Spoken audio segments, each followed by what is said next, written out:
p.m. my time. Here we see the descent. We are going to expect the BE-3 engine to relight just at about 3,600 feet or about 1,200 meters above ground level. Let's wait for that now. The drag brakes have deployed. And here we come, New Shepard.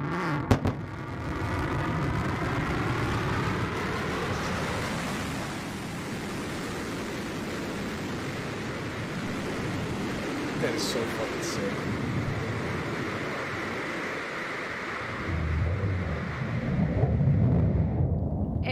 Touchdown. Welcome back, New Shepard. The fourth flight to space and back for that vehicle provided a beautiful flight to space for our second human crew. Wow, that gets me every time we do this live down here in Texas. The sonic boom is so cool. Drag brakes are folding back in, as have the wedge fins. Just looks like you could fuel her up and go again. What do you think, Jackie? And even when you know to expect the sonic boom, it still catches you off guard every time. Biden's live. Let's check it out. Talk about a rumble. A beautiful. There we go. With the holidays coming up, you might be wondering if gifts you plan to buy will arrive on time. For old man. Well, let me explain. Supply chains essentially mean how we make things and how the material and parts get delivered to a factory, so we can manufacture things and manufacture them here. How we move things, how a finished product moves from a factory to a store to your home. And today we have an important announcement that will get things you buy to the shelves faster. Let's hear it. I'm joined by the Executive Director of the Ports of Los Angeles and Long Beach, Gene Soroka, and Mario Cordono. I apologize, Mario. And the president of the International Longshoremen's Union, Willie Adams. Los Angeles and Long Beach are home to two of the largest ports in America, and together these ports are among the largest in the world.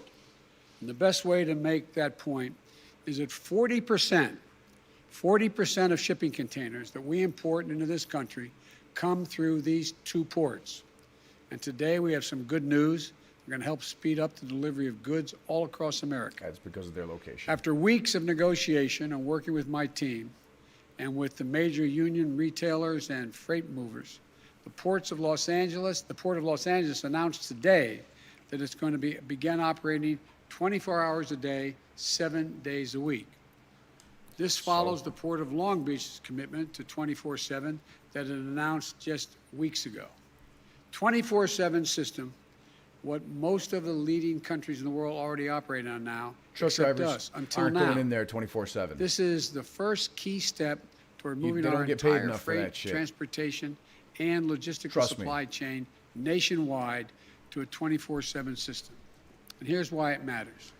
Traditionally, our ports have only been open during the week, Monday through Friday, and they're generally closed down at nights and on weekends. By staying open 7 days a week through the night and on the weekends, the Port of Los Angeles will open over 60 extra hours a week will be open. In total, that will almost double the number of hours that the port is open for business from earlier this year. That means an increase in the hours for workers to be moving cargo off ships onto trucks and rail cars to get to their destination. And more than that, the night hours are critical for increasing the movement of goods because highways are less crowded at night. In fact, during off-peak hours in Los Angeles, cargo leaves the port at a 25% faster pace than during the day shift. So by increasing the number of late night hours of operation and opening up for less crowded hours when the goods can move faster, today's announcement has the potential to be a game changer. I say potential because all of these goods won't move by themselves. For the positive impact to be felt all across the country and by all of you at home, we need major retailers who order the goods and the freight movers who take the goods from the ships to factories and to stores to step up as well. These private sector companies are the ones that hire the trucks and rail cars and move the goods. On this score, we have some good news to report as well. Today, Walmart, our nation's largest retailer, is committing to go all in on moving its products 24/7 from the ports to their stores nationwide. Specifically, Walmart is committing as much as a 50% increase in the use of off-peak hours over the next several weeks. Additionally, FedEx and UPS, two of our nation's biggest freight movers, are committing today to significantly increase the amount of goods they're moving at night.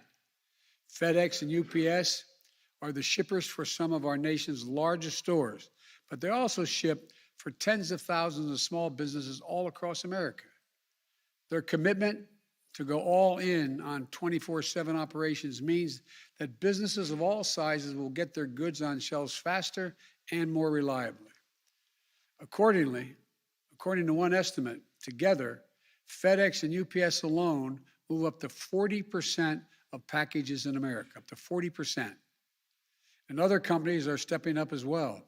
They include Target, Home Depot, and Samsung, that have all committed to ramp up their activities to utilize off-peak hours at the ports. So, the commitments being made today are a sign of major progress in moving goods from manufacturers to a store or to your front door. I want to thank my Supply Chain Disruption Task Force, which we set up in June, led by Secretaries Buttigieg, Raimondo, and Vilsack, and by my Director of National Economic Council, Brian Deese. I want to thank them for their leadership. I own two of these companies. And I especially want to thank Joe this. Procari.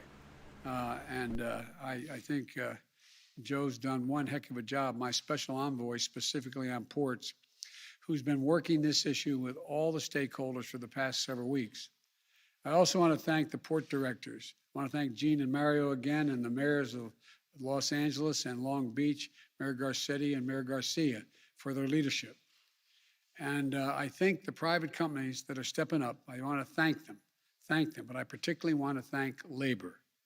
Willie Adams of the Longshoremen and Warehouses Union, who is here today, the Teamsters, the rail unions from the Brotherhood of Railroad Signalmen, and the International Association of Machinists, to the American Train Dispatchers Association, to Sheet Metal, Air and Rail, and Transportation Workers Union, known as SMART. I want to be clear. Who gives a dick if the ports are open 24/7? This is across-the-board commitment. Things still can't come into the rail and can't get picked up 24/7. fast enough. There's not enough chassis for these containers. This is a big first step in speeding up the movement of materials and goods through our supply chain. But now we need the rest of the private sector chain to step up as well. This is not called a supply chain for nothing. This means that terminal operators, railways, trucking companies, shippers, and other retailers as well. Strengthening our supply chain will continue to be my team's focus. If federal support is needed, I will direct all appropriate action. And if the private sector doesn't step up, we're going to call them out and ask them to act. Because our goal is not only to get through this immediate bottleneck, but to address the long-standing weaknesses in our transportation supply chain that this pandemic has exposed. I might add, parenthetically, one of the reasons why I think it's very important that we get the infrastructure plan passed, my infrastructure plan. And that supply chain system is almost entirely in the hands of private business. The world has changed.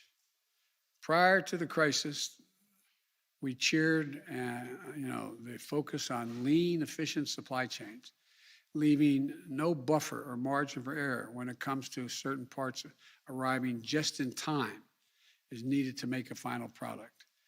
And our administration, Barack and ours, that's where it was just in time was the focus. We didn't have a pandemic and other things at the time. We need to take a longer view, though, that invest in building greater resilience to withstand the kinds of shocks we've seen over and over, year in and year out, whether it's the pandemic, extreme weather, climate change, cyber attacks, or other disruptions. In fact, research tells us that a company can expect to lose over 40% of 1 year's earnings every 10 years due to supply chain disruptions. A longer-term view means we invest in systems that have more time built in and our ability to produce, innovate, and partner with our allies. It also means companies throughout the supply chain, like maritime, airfreight, and trucking companies, reduce their carbon emissions and help to meet our climate change goals.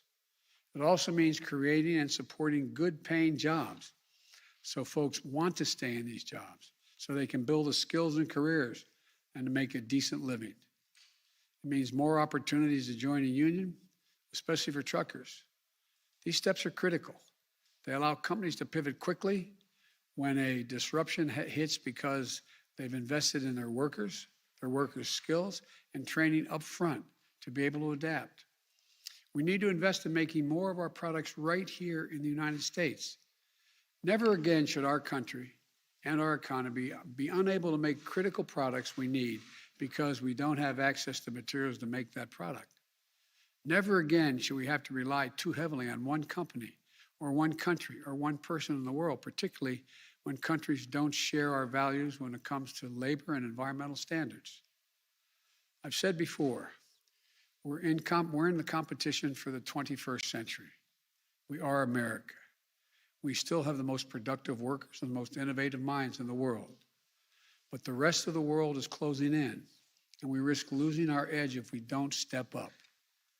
In order to be globally competitive, we need to improve our capacity to make things here in America while also moving finished products across the country and around the world. We need to think big and bold. That's why I'm pushing for a once-in-a-generation investment in our infrastructure and our people with my infrastructure bill and my Build Back Better Act. These bills would transform our ports. There's billions of dollars for ports, highways, rail systems that sorely need upgrading, and would bring products faster and more efficiently from the factories to the store to your house. Let me be clear. We're proposing to make the biggest investment in ports in our history. The bill would also make investments in our supply chains and manufacturing and strengthening our ability to make more goods from the beginning to end right here in America. The bottom line, we've seen the cost of inaction in the pandemic and the delays and the congestion that affect every American. But it's fully within our capacity to act to make sure it never happens again. It's going to take a little time, and that we've unlocked the full might and dynamism of our economy and our people. That's what we're going to do. It's a pretty speech, Joe. God bless you all, and may God bless the longshoremen, rail workers, truckers, and all the workers who are keeping our economy going. May God protect our troops. Thank you all so very much. I have a question. Can you tell parents that? Short question. Sir, Mr. President. Mr. President. Apparently no questions today. We're waiting. I got my hand up. Oh, what a fucking joke. Let's get out of here, guys. This is about enough of this. What a joke of a speech. Right. Right. Yeah, you would think. You would think.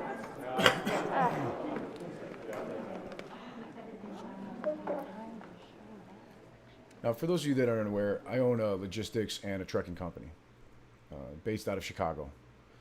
We were one of the main, one of the top dogs over at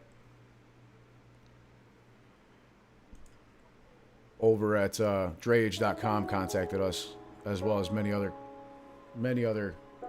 companies in Chicago, and 79 of us reported information, and we gave them the totals of the money we spent for rail storage. All right, and when you added them up for the month of August, it was $12.5 million. That's just the trucking companies. That doesn't count the freight forwarders. That doesn't count the manufacturers, the distributors, the people like you or anybody else out there that might have a company. Let me turn this freaking volume down. Sorry about that. Let me just start that over real quick. We're working with drayage.com. Jason Hilsenbeck contacted my company and asked us how much we spent on drayage. Said about total, there was about $12.5 million, not including freight forwarders, just between trucking companies and third-party logistic companies, freight brokers and truck companies. That's of the 79 that responded. All right, look at these comments. I've been showing them to you guys. All right, in the month of August, these guys spent $394,000. Like they say here clearly, these are comments from other companies. This was on September 9th. This company reported $315,000 that they spent. There seems to be a big surge of containers coming into Chicago and not following a steady stream like they have in the past. This causes a large amount of containers to land all at the same time with the same last free day. So what happens is there's a bunch of containers and there's not enough chassis. That's the things that the containers go on. They don't just go on the back of a truck. They have to pick up these power units, just the front part of the 53-foot drive and the tractor trailer has to go into the rails or the rail yards or the ports areas, wherever they have them, pull the chassis, and they got to take that to the actual rail yard or to wherever they have the actual port for the actual pickup. So once that's picked up by a crane and placed onto the back of the chassis at the ports or on a train, it could be placed on the back of at the rail yards, or when it comes off a train, it could be put on the back of a truck as well for final delivery. There's not enough of them, no matter what. They can open up the ports 24/7, open up the rail yards 24/7. It doesn't mean dick. There's not enough truck drivers to move this shit, and there's not enough chassis even when we do have enough drivers. Here you can see they said rail yards, such as BNSF and their W lot and their GL4 with their stack lot, have also contributed to high dollars in storage for something that is completely out of the customer or carrier's control. But guess who gets to pay for this, guys? Me, you, and everybody else who buys shit at the stores. Plain and simple. The severe lack of decent chassis has made it very difficult to pull from non-wheeled yards. The long flip lines, that means to get in and out, in both BNSF, that's the name of the steamship line, and the rail yard, and GL4 have caused our drivers to not be able to pull a unit due to their hours of service. Hours of service, truck drivers can only drive for 12 hours before they need to make a mandatory 12-hour reset. It's basically 12 on, 12 off, And there's also a lot more to the ELD, electronic log devices, than that. So these guys sit there for 8 hours or 10 hours and end up having to leave and go home because they weren't able to get the container whatsoever. So they actually made a solid attempt to try to pick it up. Now the trucking company has to pay for that because the driver's out of service, out of hours, so he can't stay there to pick up the freight, because once he does, he can't even leave with it because that's illegal. So overall, our driver retention has diminished, and the frustration on our drivers' end, dispatchers' end, and customers' end has increased substantially. The rails shortens our last free time. There's no chassis for us to get loads out, and they don't have enough RV numbers, reservation numbers, okay, or allocations for empties, chassis and places to put the empties. Because after we take these containers and they unload them at a shipper receiver, which is a pain in the ass as well, we got to take them back, and they usually got to go to different locations. You don't take them back to the same place you picked it up from. So now you got extra stops, and that costs the customer extra as well. All right, so on top of that, there's nowhere to fucking put them. So we have to hang on to the chassis, which are just sitting in our yards, whether containers are full or empty, because they have nowhere to take these empty containers and these empty chassis, nowhere to park them. The lack of 40-foot chassis in Chicago is making things worse for us right now. This has been going on for a while. When people in logistics say a while, that means like a fucking couple of years. But this has been especially bad for the past since before COVID. Here's what we paid in August: $262,000 for that company. All right. Another third-party logistics. So keep in mind, we've been trying to push payment on our customers. Just today, my customers paid $56,000 in storage for containers I'm hauling tomorrow. Monday, I had $100K worth of storage due on to CN Rail on 6 containers that his customer covered. So that means the customer, the freight forwarder, had to pay $100,000 in order for this freight broker to be able to get his trucking company in there to get these 6 containers pulled out. A lot of people don't understand why freight forwarders use freight brokers, and the reason is because most truckers can't handle every single shipment, but a freight broker can handle any single shipment. Because if they don't have a truck for it, they can outsource it. So there's multiple reasons to have both a trucking company and a freight brokerage company. Again, this company here spent $250,000, $225,000, and the list goes on. Excuse me one second.